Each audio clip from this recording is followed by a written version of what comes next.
Hola hermano, ¿cómo están? Bienvenidos nuevamente a este su programa 2000 años después. Está con ustedes su hermano Roquel Cárdenas y con nuestro distinguido hermano y de la casa, Julio Ortega. ¿Cómo está Julio? Muchas gracias por lo de distinguido, estimado hermano Roquel. Bien, gracias a Dios vivo. Adelante, seguimos. Me alegro, Julio. Hoy, como siempre, tenemos un programa interesante, sobre todo en el tema el cual Julio le gusta ayudarnos a entender, que es el catecismo de la Iglesia Católica. Sin embargo, antes de continuar, queremos pedirle a todos ustedes que recuerden contribuir con nuestro canal. Recuerden que hace poco FTV ha sufrido daños en nuestras instalaciones y eso es una muestra de lo que a veces ocurre. Sufrimos un vandalismo, lo que permitió que estuviéramos fuera del aire y nuestra señal abierta y que solamente pudiéramos transmitir a través de la señal de cable. Entonces eso provoca un daño a todos nuestros fetevidentes, pero oramos para que esto se pueda a seguir adelante. ¿Cómo podemos ayudar a FTV? Bueno, recordemos, en la medida posible siempre, como decimos, orar para que las cosas salgan bien. Dos, recordamos que el canal necesita nuestro apoyo a través de un voluntariado, a través de donaciones efectivas que usted puede hacer, donde en tres bancos muy concretos: el Banco Nacional, el Banco General y el Global Bank. En todo tenemos una cuenta que se llama Fundación para la Educación en Televisión. Ahí puede hacer su donación por clave, Visa o Mastercard. También usted puede simplemente desde su banca en línea hacer su donación y ayudará a que FTV pueda alcanzar su meta. Como siempre decimos, FTV es un canal sin fines de lucro.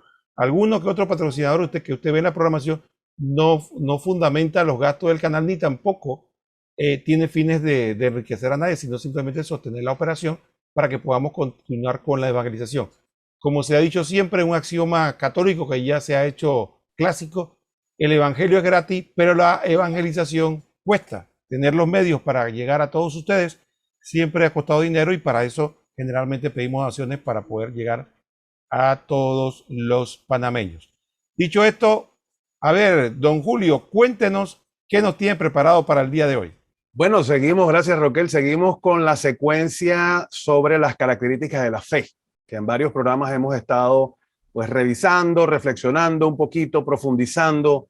Vimos, por ejemplo, que dentro de las características de la fe vimos que la fe es una gracia, lo explicamos en uno de los programas pasados. También vimos que la fe es un acto humano, aunque es una gracia, también es un acto humano, y eso también pues lo tuvimos revisando.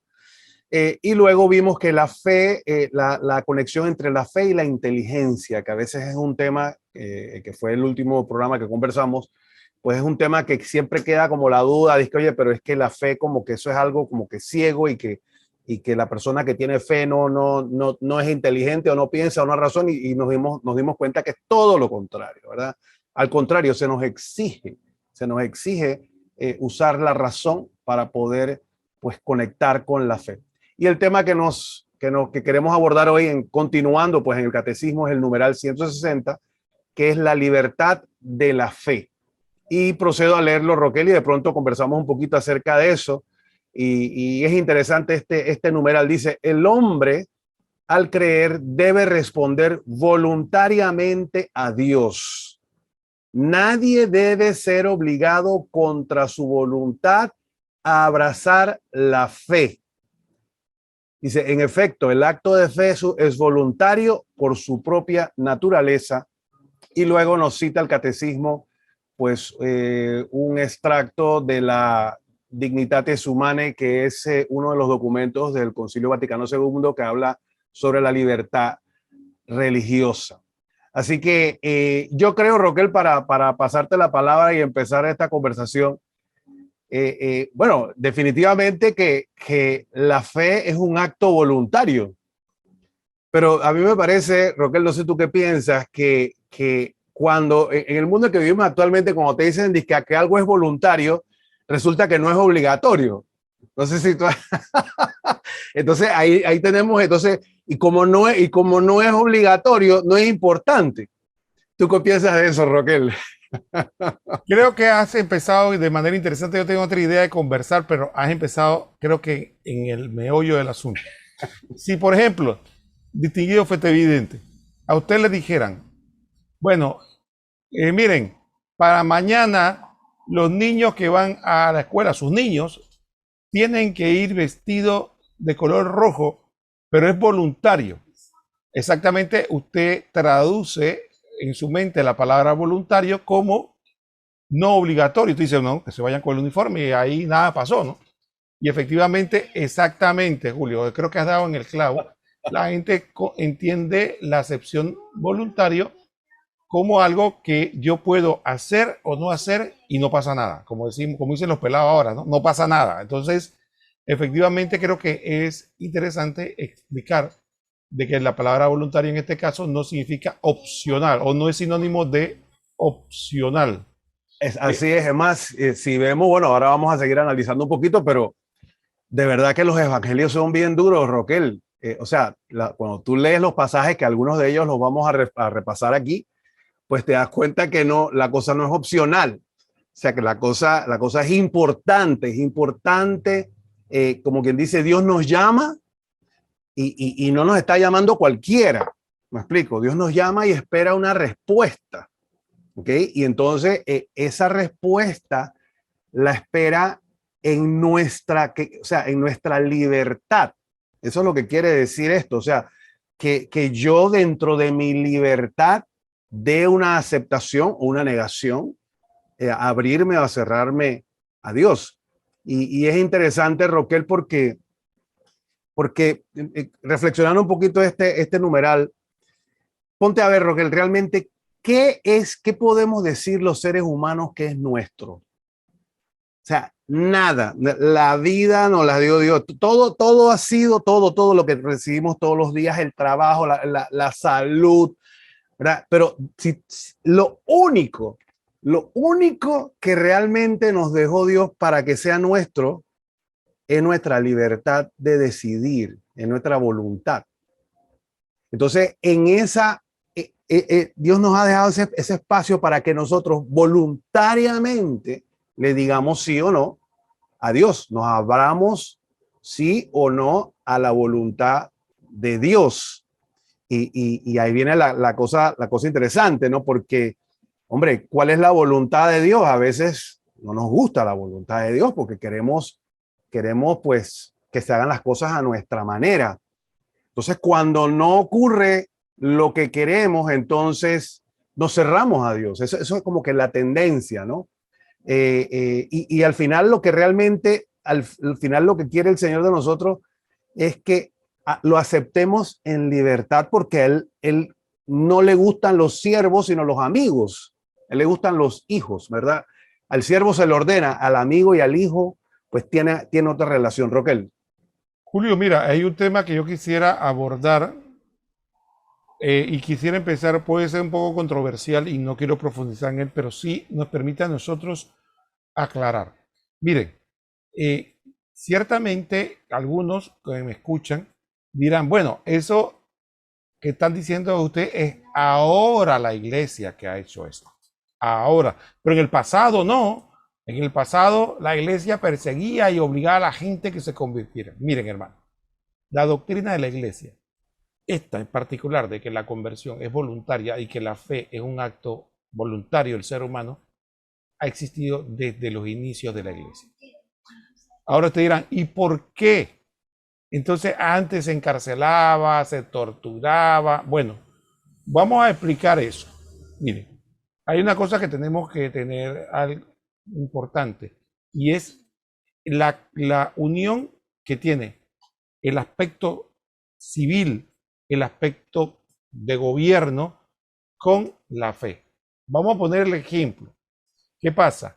En las épocas que usted quiere juzgar en el pasado, donde existía un sistema político totalmente diferente al nuestro y que por lo tanto no se le puede exigir a un hombre de los principios de la edad antigua o después de lo que vino posteriormente, la Edad Media, incluso el Renacimiento, que tenga el sistema político y el desarrollo social que ha habido hoy con el que había en esa época. En esta época, cuando, fíjate Julio, qué interesante, cuando una de las razones por las que el cristianismo era perseguido era porque era una religión ilegal.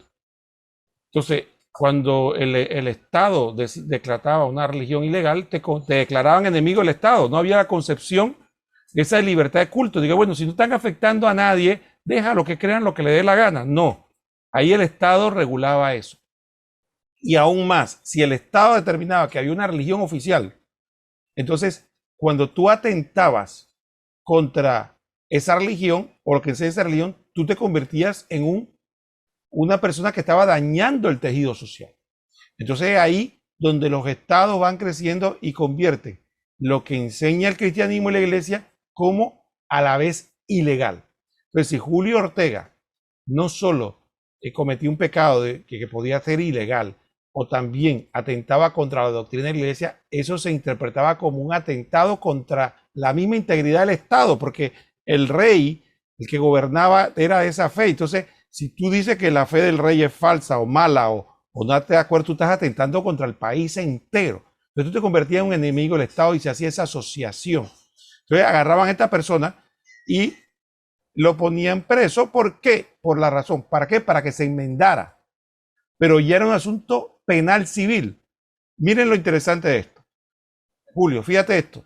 Vamos a poner un ejemplo que puede ser típico aquí en Panamá. Ustedes saben que el adulterio es un pecado. Sin embargo, hasta donde yo sé, legalmente no es un delito de cárcel. Imagínense que el Estado panameño declare que toda persona que le es infiel a su pareja va preso. ¿Por qué? Porque está dañando la sociedad, porque está... Yo sé que mucha gente se regaría la vestidura, ¿no? Pero esa es la ley. Entonces, te sorprenden a ti, Julio, siendo adúltero y vas preso. Pero no vas preso porque te confiesas, vas preso porque violaste la ley. Y te meten preso, ¿para qué? Para que te arrepientas de no volver a violar la ley. Igual pasa con el robo. Al robo lo meten preso la gente, no para que se convierta, lo meten preso para que ese castigo lo haga enmendarse o por lo menos aislar ese mal del tejido social durante un tiempo. Entonces la gente no lo ve mal, la gente no piensa que la gente que está en la cárcel allá está necesariamente arrepintiéndose y orando o pidiéndole perdón a Dios. A ellos son libres de hacer eso, pero por haber cometido el delito. Entonces ahí, cuando se hace asociación en el pasado de delito versus violación de la fe, es que se daba pero no era porque la iglesia creyera en ese momento que porque tú agarrabas a alguien y lo torturabas o lo encarcelabas, él se iba a arrepentir. Fíjate, Julio, que inclusive cuando se practicaba, porque era la norma del castigo para los delitos en ese momento, la tortura para buscar la confesión y los castigos como la hoguera y demás, eran castigos regulares que se practicaban en esa época. No solo para ese delito, sino para muchos otros delitos. Aún así, a esa gente que iba a pasar, para entender el concepto de libertad, se le decía, aún tienes tiempo de arrepentirte, decía la iglesia, de pedir perdón. Había gente que decía, no voy a pedir ningún perdón. Y bueno, y afrontaba lo que tenía que afrontar. O no voy a renegar. La iglesia siempre digo, si tú te arrepientes, la iglesia te da el perdón. Pero el perdón de la iglesia no necesariamente significaba que la persona quedaba libre, porque el juez decía, te arrepentiste, Dios te perdona, pero la ley no, vas preso. Como pasa con un ladrón, ¿no? Un ladrón dice, me arrepiento, pido perdón, y puede ser que sea sincero, se confiesa, pero violaste un delito, así que estás condenado y de todas maneras vas a prisión. Y eso lo quiero aclarar porque siempre que se habla de esto voluntario, no faltará el que diga, Julio, no, pero es que en el pasado obligaban a la gente. No, nunca se obligó. Siempre se hacía la imposición de un Estado sobre otro, imponía lo que él consideraba, lamentablemente era así, y no había la libertad de culto. Julio. Sí, además, Roquel, totalmente de acuerdo. Y además agrego que podemos ver, digo, hasta sucede hoy en nuestra iglesia, inclusive. O sea, la iglesia está formada por hombres, y estamos hablando, no solo hablo de los religiosos y ordenados, hablo de la iglesia, somos todos los laicos. ¿Me explico? Entonces, todos somos pecadores, nadie es perfecto. Y definitivamente podemos ver hasta pasajes en el mismo evangelio donde, por ejemplo, Jesús, no recuerdo el número ahora mismo, donde se parece que los apóstoles fueron a predicar y los rechazaron.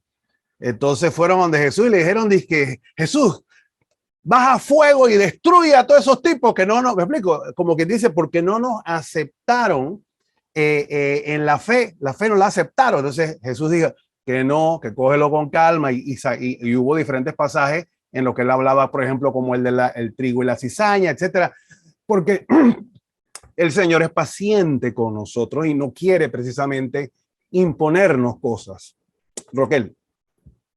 Sí, es Lucas 9:54. Lucas 9:54 para los que quieran buscar el texto y este aspecto de que tenemos que tener bien presente que la iglesia siempre ha enseñado que esto es voluntario. O sea, la persona tiene que decidir, ¿no? Decidir si va a ser. Es más, sabemos que cuando se dieron la libertad de culto al cristianismo y después se declaró oficialmente el cristianismo como la religión oficial del imperio, que mucha gente se confunde como un solo momento, y no fue Constantino, sino después que se dio. Primero Constantino dio la libertad de culto y murió, vivió toda su vida como un pagano, y después fue que, al final de su vida fue que se bautizó.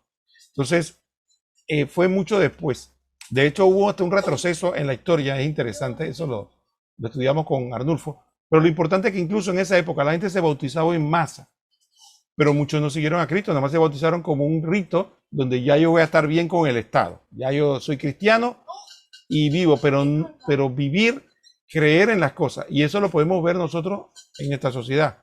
Muchas personas se llaman a sí mismos católicos y de hecho lo son, y eso es un problema importante que tenemos que aclarar. Hay gente que, yo repasando casualmente el catecismo, Julio, la gente a veces en el afán de predicar quiere decir que no, esos no son católicos. Sí lo son. Exacto. Porque el bautismo imprime carácter. Y algunos tienen incluso el bautismo y tienen la confirmación, que aún a mí pone un sello indeleble. Entonces, sí son católicos. Y lo serán hasta que mueran. ¿Cuál es la diferencia? Bueno, que no están en estado de gracia. Están en pecado y punto. Pero son católicos, porque si no fueran católicos no se les podría administrar los sacramentos o admitir en la iglesia después que se arrepienten o porque no serían católicos. Entonces la gente dice, no, esa gente no son ni católicos porque viven como le da la gana. Sí lo son, pero están en pecado. Entonces ese momento de aceptar la fe, inclusive para la gente que no solo piden el bautismo, sino para la gente que vive, son católicos, pero no viven de acuerdo a las leyes de Dios, también es un acto absolutamente voluntario y que uno asume la fe. Julio, vamos a hacer una pausa y después continuamos con este interesante programa. Excelente.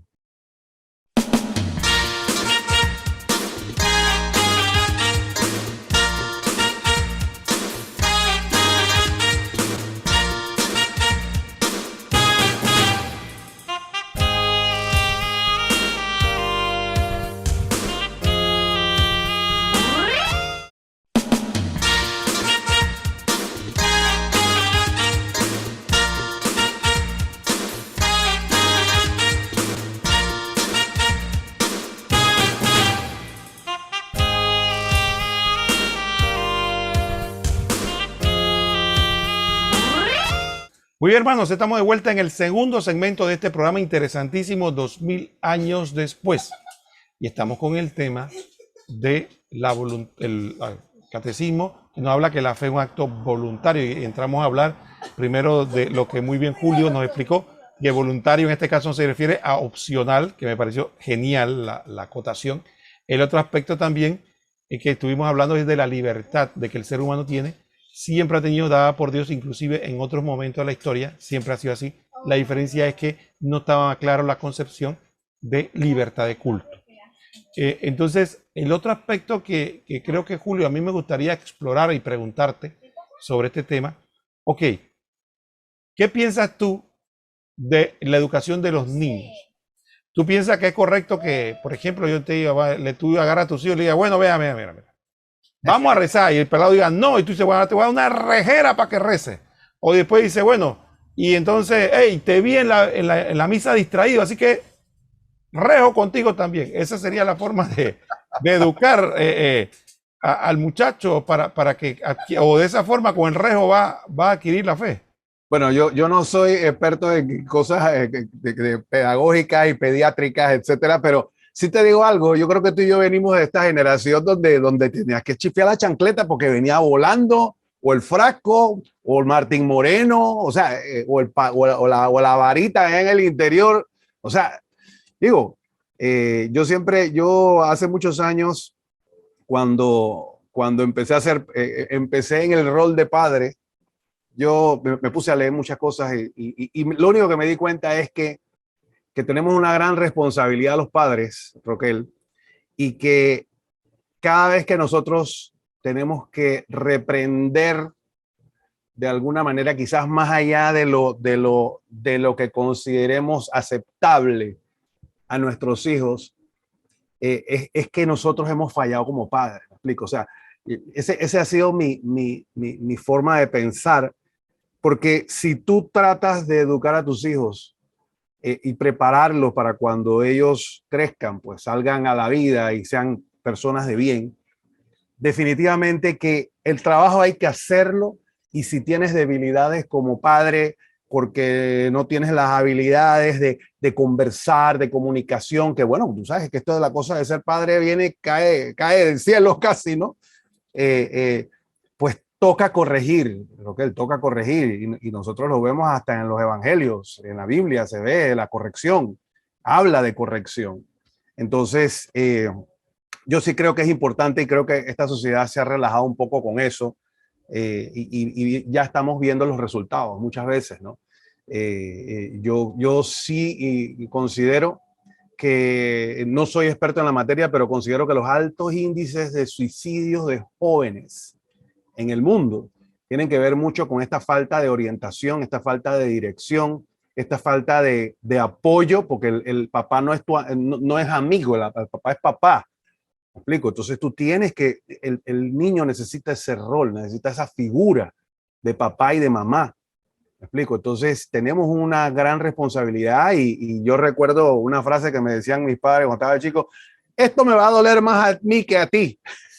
En ese tiempo pensaba que no. Yo dije, no, eso no es cierto.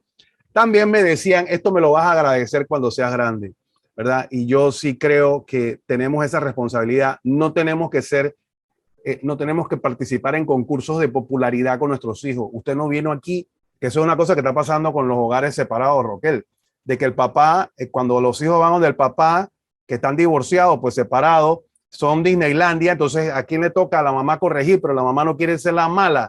Entonces, ¿qué también quiere ser Disneylandia? No puede ser. Alguien tiene que asumir el rol de mantener el norte, ¿verdad? Entonces, en ese sentido, si usted se siente que está en esa posición, mira, encomiéndese al Señor y pídale fuerzas, porque alguien tiene que hacer el trabajo de corregir, de orientar, y Dios nos dé pues la gracia y la paciencia para no tener que llegar a un punto de corregir físicamente a un niño. Pero yo no creo que tiene nada de malo darle 2 palmaditas en la mano. Eso yo no creo que sea violencia, pero bueno, estos son comentarios míos, no de FTV. Adelante, Roque.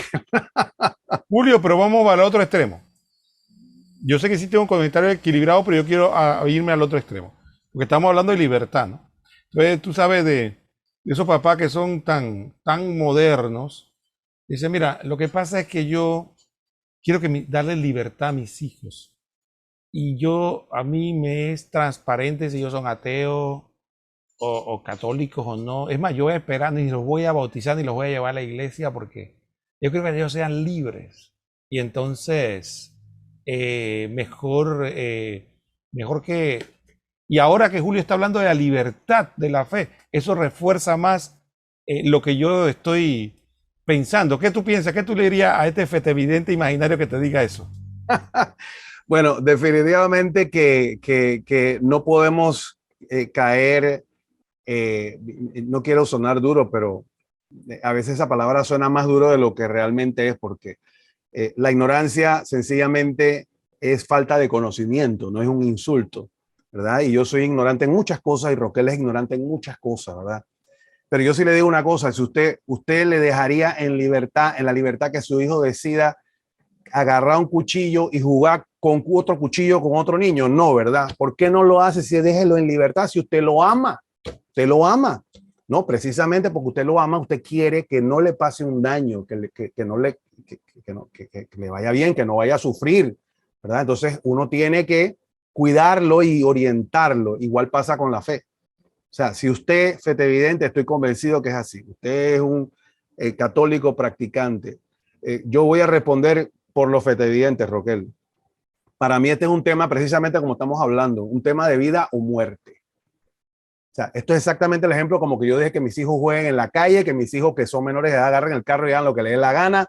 Vemos muchas noticias de accidentes de jóvenes que los papás les dejaron hacer cosas con el carro y mueren jóvenes. ¿Quién tiene la culpa ahí? ¿Me explico? Entonces, en ese mismo sentido, para mí la fe es algo es algo de vida o muerte igualmente.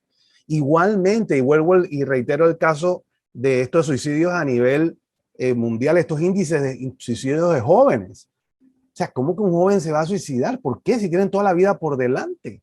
¿Me explico? Entonces, eso se debe a que sencillamente no encuentran un sentido a la vida, no encuentran propósito. Las cosas que le suceden a su alrededor, que seamos honestos, estos momentos con las redes sociales, las cosas son más fuertes que lo que usted y nosotros vivíamos, señores fetevidentes. Antes, el bullying de verdad virtual es una cosa, debe ser una cosa horrorosa, ¿no? Entonces, todas esas situaciones hacen que su hijo llegue al grado de la desesperanza, al grado de que no hay salida y la única salida es morir. Si usted no puede permitir que su hijo, que la fe en la que usted cree, en el seguro del alma de su hijo, en el que usted cree, porque usted fue bautizado y tú quieres que su hijo se salve, que sea una persona de bien, ¿verdad? Usted no puede permitir que él haga lo que quiera. Usted tiene la responsabilidad de orientarle y darle toda la información, llevarlo a la iglesia, así como me llegaban a mí de la mano a la iglesia, me llevaban de la mano a la iglesia, ¿verdad? Y ya cuando usted termina, que tenga sus 18 años, que usted siente que cumplió, que él haga lo que le dé la gana. Roquel. Julio, incluso hay un tema que nos parece interesante y es el hecho de que lo que usted debe preguntarse, querido fetevidente, es si usted considera que la fe es un bien. Porque yo siempre me gusta poner el ejemplo de la salud y, por ejemplo, la educación.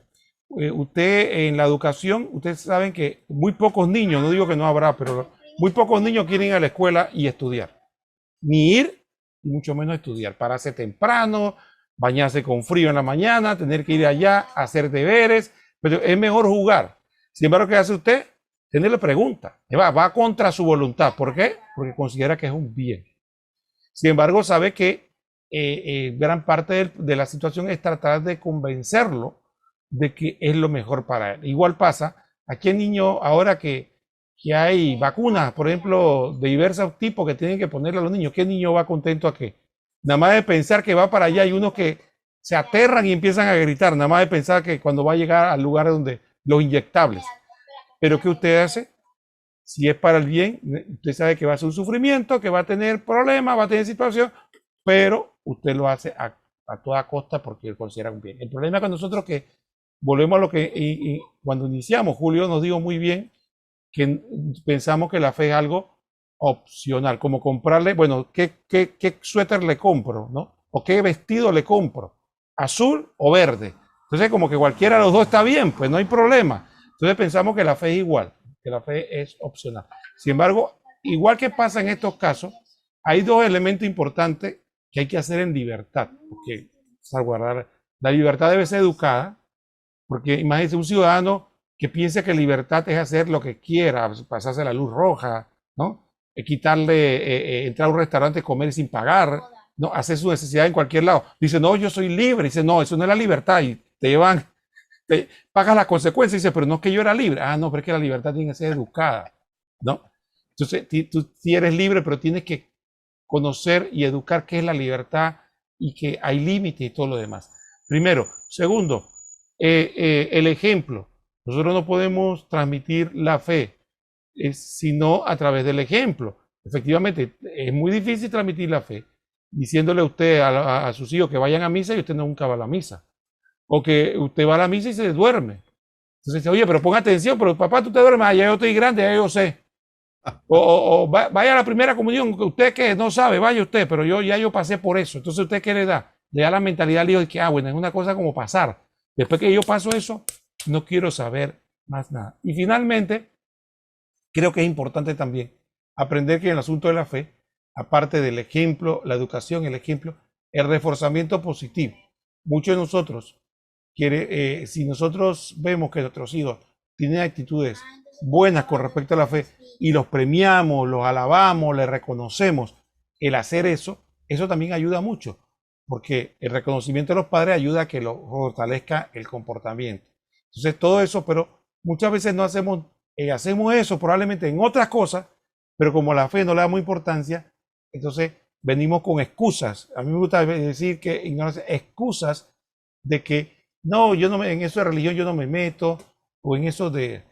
Pero sin embargo, Julio, yo cerraría este segmento diciendo que hay papás que sentirían una traición si el hijo no es el mismo partido político de él. Si es otro partido, que él está apoyando con todo un partido político y después el hijo, oye, ¿cómo tú me haces eso? Le dicen. O que contó con un equipo deportivo, ¿no? A toda máquina con ese equipo deportivo y dice que el hijo dice, no, yo soy el archienemigo, yo soy de otro. Oye, ¿cómo tú me haces eso si tú toda la vida sabías que tú debes apoyarme a mí? ¿Qué cosa, Julio? Pero que entonces en la fe, nada de esas cosas. Por eso la fe es una respuesta libre a la llamada de Dios y él espera una respuesta libre a su llamado, sí o no. ¿Me explico? O sea, lo que él espera. Entonces, Dios nos dice que Dios no nos obliga a que lo amemos. De hecho, aprovecho para cerrar con el Código de Derecho Canónico, el 748.2 dice, a nadie le es lícito jamás coaccionar a los hombres a abrazar la fe católica contra su propia conciencia. Y dejando eso claro, que pues efectivamente es una cosa en libertad. Yo concuerdo contigo, Roquel, parece a veces que el mundo es al revés. O sea, el mundo sí te coacciona cuando tú asumes tu libertad y declaras públicamente que tú crees en Jesucristo. ¿Me explico? Entonces sí vas a sentir una presión de grupo. Dice, ay, este se cree santo. Mira, este es el cura del grupo. ¿Me explico? Entonces comienzan a ridiculizarte, ¿verdad? A coaccionar hasta familiares, amistades. Entonces, yo puedo ser otro partido político, yo puedo ser otro equipo de fútbol, puedo ser todo, pero parece mentira. Cuando yo quiero ejercer mi libertad, puedo ejercerla en lo que sea y no pasa nada, me aprueba la sociedad, me aprueba, ¿no? Pero la ejerzo con mi fe y de una vez pareciera hasta como que estoy siendo políticamente incorrecto. Pues ¿cómo tú dices eso? ¿Por qué tú piensas eso, Roquel? Muy bien, Julio, vamos a terminar este segmento y ya vamos al último segmento de la parte final del programa. Quédese con nosotros que esto se pone cada vez más interesante.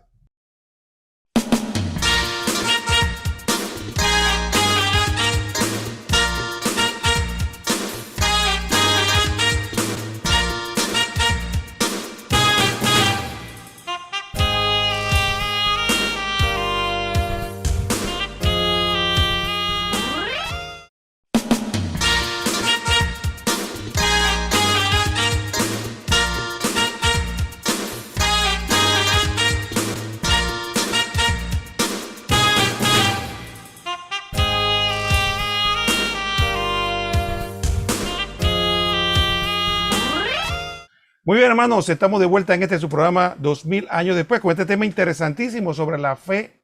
Es un don de Dios, pero también es un acto libre del hombre. Y hemos estado abordando diferentes aspectos desde la libertad, que no es una opción, sobre muchas veces en el pasado cómo se veía la fe como algo obligatorio porque se relacionaba con la política.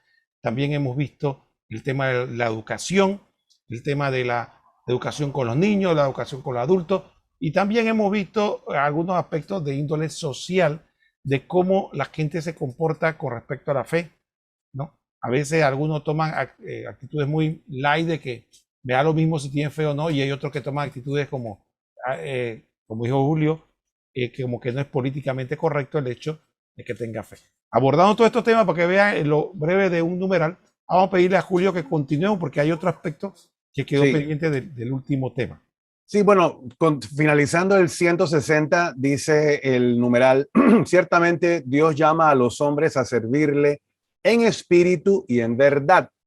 Por ello, quedan vinculados en conciencia, pero no coaccionados. Y dice el numeral 160, dice, esto se hizo patente sobre todo en Cristo Jesús. Y menciona nuevamente a Dignitates Humanae, en la que menciona pues que Dios llama ciertamente a los hombres a servirle en espíritu y verdad, la cita que acabamos de leer. Y en resumen, Roquel, el tema es que la fe debe ser propuesta, no impuesta. Eso es lo que podemos ver. En efecto, inclusive esto se hizo patente sobre todo en Cristo Jesús, en quien Dios se manifestó perfectamente a sí mismo y descubrió sus caminos. Y en efecto, Cristo, que es Maestro y Señor nuestro, manso y humilde de corazón, atrajo pacientemente e invitó a los discípulos. O sea, él no obligó a los discípulos, ven que yo te voy a convencer que tú tienes que venir para nada. Es más, recuerdo pasajes donde hasta le dicen, bueno, ustedes también quieren irse, vayan caminando. Así, si no están contentos, caminando, que las cosas no son como tú dices, sino como son. Entonces, es verdad que apoyó y confirmó su predicación con milagros para para excitar y robustecer la fe de los oyentes, pero no para ejercer coacción sobre ellos, ¿verdad? Y menciona también que reprobó ciertamente la incredulidad de los que le oían, ¿verdad? Pero dejando a Dios el castigo para el día del juicio. Hablábamos de castigo hace un rato. Por ejemplo, en Marcos 16:16 dice, al enviar a los apóstoles al mundo les dijo, el que creyere y fuere bautizado se salvará, mas el que no creyere se condenará. Eso lo dijo Jesucristo, no lo dije yo, no lo estoy diciendo yo. Él está hablando de una condenación al que no crea, ¿verdad? Y así hay varias citas en este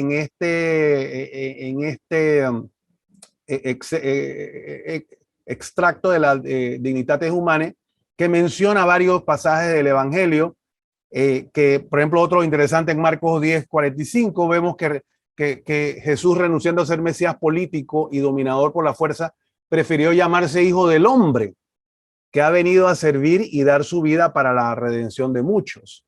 Se manifestó como perfecto siervo de Dios que no rompe la caña quebrajada y no extingue la mecha humeante. O sea, no, como quien dice, atropella, ¿verdad? Para que la gente crea. Eso lo vemos en Mateo 12:20. Y así, Roquel, hay muchas partes y reconociendo los derechos del tributo al César. Y finalmente lo vemos al consumar, pues en la cruz, la obra de la redención para adquirir la salvación y la verdadera libertad de los hombres a través de su entrega, ¿no? Roquel. Julio, mira, yo creo que hemos abordado temas y a mí me gusta porque lo fue evidente, evidentemente que igual que nosotros, no somos teólogos, somos ciudadanos comunes y corrientes y por eso hacemos la analogía con la vida diaria. Fíjense, y creo que un símil que podemos entender todo es la crianza de los hijos, porque puede ser que usted me escuche y no tiene hijos, pero tal vez tenga sobrinos o intuye las cosas. Mire, por ejemplo, este ejemplo de lo que es la evangelización. Usted habla con sus hijos, por ejemplo, y vamos a poner el tema de seguridad o de educación, ¿no? Usted de repente ve que sus hijos no están estudiando. ¿Qué hace un papá responsable? Se sienta con ellos y les habla y les trata de estimular.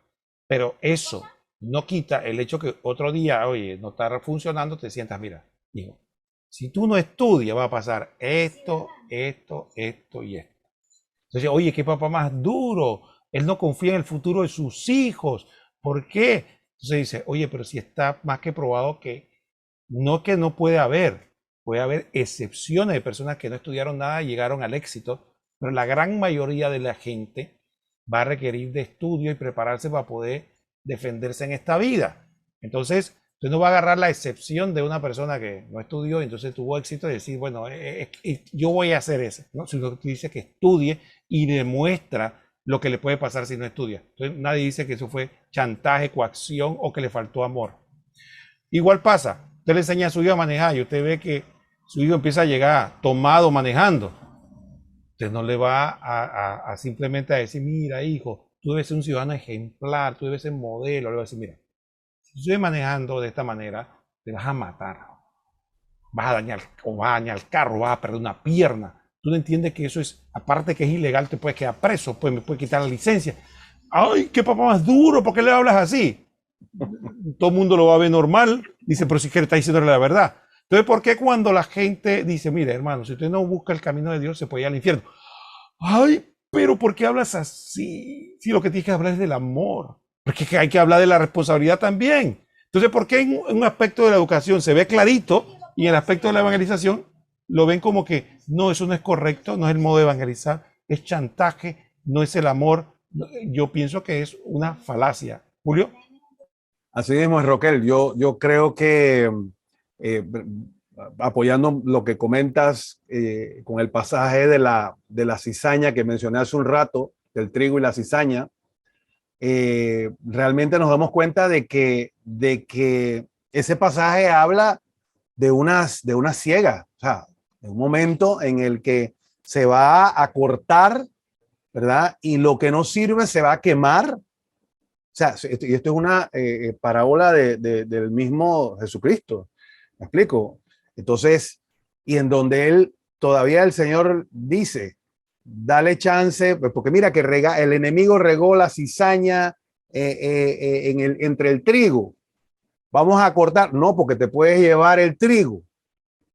Vamos con calma, vamos a esperar para poder entonces cortar la cizaña. ¿Y por qué vamos a cortar la cizaña? Para quemarla, para destruirla, o sea, de eso estamos hablando y es como dices tú, Roquel, yo no sé, creo que vivimos en una sociedad muy light, nos hemos puesto muy light, ¿verdad? Donde queremos nada más lo bueno, vivimos en una sociedad donde todo es la satisfacción, el gozo, la felicidad y la alegría, ¿verdad? Entonces, no hay ninguna contraparte para eso.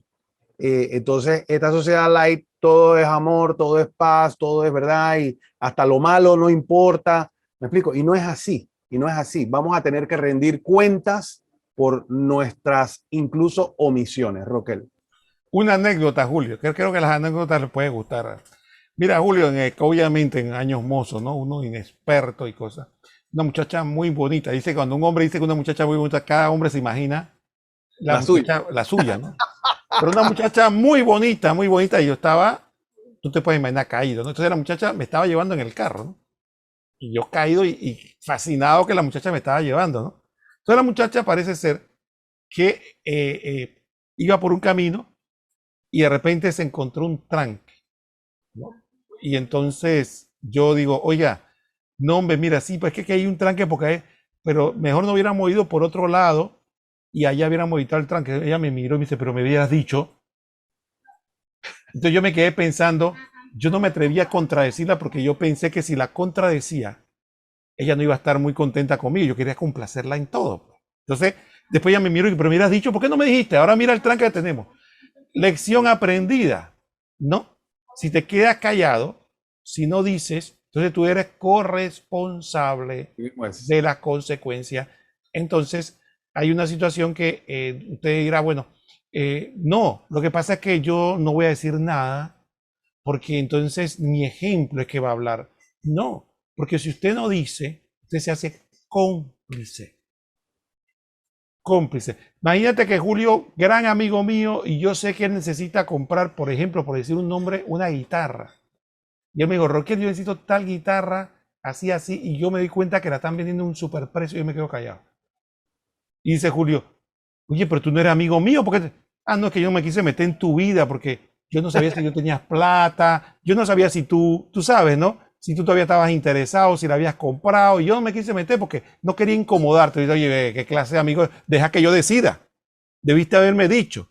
Entonces, que no nos pase a nosotros igual, que entonces nos quedamos callados porque decimos que vamos a incomodar, porque no le hablamos al otro del evangelio, porque no puede haber evangelización y decisión en libertad sin formación. Y entonces la información es darle a la persona el evangelio, que lo escuche y que decida.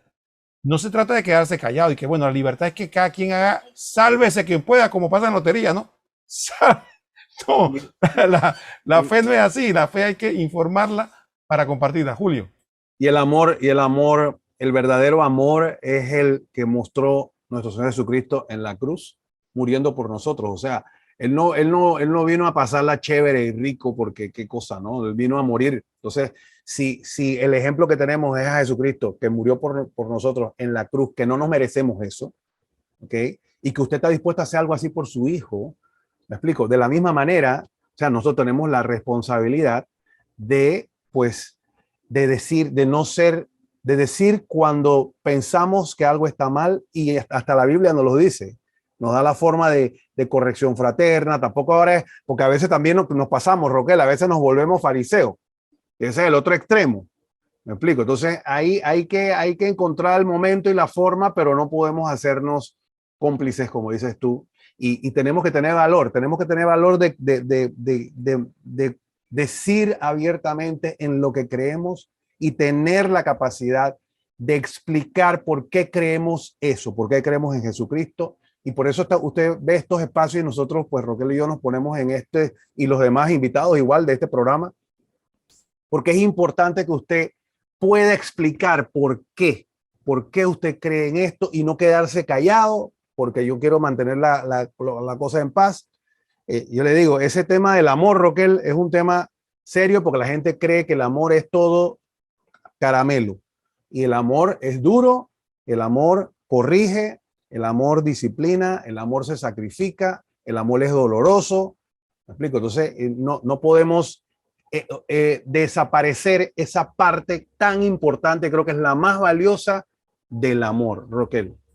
Julio, yo quisiera cerrar mi participación diciendo esto. Imagínese que usted está en una carretera y un policía de tránsito le dice, mira, allá adelante hay un grave accidente y entonces párate aquí que yo tengo que ir allá y avísale a la gente que tome otro camino, ¿no? Entonces, cuando tú te paras ahí, te vas a encontrar con todo tipo de personas. Uno que te creen, otro que no te creen. Uno que te van a dar las gracias y otro que te van a mandar por un tubo, ¿no? Y otro que te va a decir, ¿quién eres tú para estar diciéndome esto? Pero al final, tú vas a cumplir con decir lo que te dijo policía, evítale que allá hay un problema. Dile que el camino pues, es por acá. Entonces, igual pasa con la evangelización. Que tenemos que saber de que no todo el mundo te va a dar la gracia, ni todo el mundo te va a aplaudir. Algunos sí, algunos no. Pero tú cumpliste con advertirle a las personas, que fue el legado que te dijeron. Si sigues por este camino, te puedes perder. Julio. Me acordaste de un chiste que, ¿puedo decir un chiste? Y venía un tipo manejando por una carretera que venía como en las montañas y la cosa, muchas curvas, entonces de pronto el tipo era como de noche, así ya al atardecer la noche que estaba contra la luz y ve un carro que viene como en contravía, fuera de control, y el tipo hágase así y como que lo chifea, y cuando el hombre pasa, el que viene fuera de control, viene bajando y pasa, le dice, ¡caballo! Y entonces, ¡caballo tu mamá! Dice, y el tipo sigue rodando y adelante se estrella con un caballo. El tipo no entendió que le estaba advirtiendo, Roquel. Muy bien, Julio. Después de este comentario, vamos a terminar nuestro programa. Vamos a pedir a Julio que nos diga su última conclusión para despedirlo.